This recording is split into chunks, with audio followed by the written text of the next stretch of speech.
si nanay magluluto ng gulay ngayon. Gulay na balatong na masustansya. Alam niyo po ba na ang balatong ay sagana po sa vitamina B na kailangan po ng ating mga katawan, lalo na po yung mga nagkakaedad na kagaya ko. Kailangan po natin yan sa ating katawan at masustansya po ang ating balatong na gulay.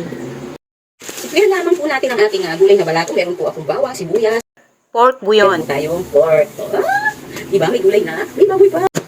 Umpisa na po tayo magdikdik ng bawang. Magbalat po tayo ng sibuyas at gayatin po natin ng julienne cut. Yung pong maliliit lang po. Ayan, julienne cut po ang tawag doon. Ayan. And then, meron po tayong kamatis. Huwag niyo pong damihan ng kamatis, ano po.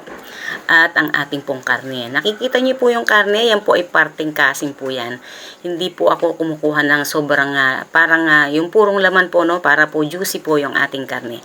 Kasi po, pag purong laman, yan po ay matigas, ano po, hindi po siya masarap. Gami po siya, yan, masarap po yan. Cooking oil, of course. Ayan. Lagay po natin ang ating karne para i-brown po natin siya, no? Para masarap po siya. Of course, unahin po natin ang ating bawang sa paggigisa. Ayan. Huwag niyo po susunugin ang ating mga bawang at sibuyas. Ano po? Kasi tumutulong po yan sa ating pong digestive system. Ano po? Para matunawan po tayo sa ating mga kinakain. Ano po? Ayan. At, ayan po. Lagyan natin ng kamatis. Konti lamang po yan. Huwag yung damihan kasi aasim po ang ating balatong at madali po siyang mapapanis pag mumaasim siya. Ayan. Meron din pong patis si nanay. Hindi po yan nawawala sa akin sa lahat po ng niluluto ko. Ano? Ayan, ibuhos na ang balatong at haluin po natin.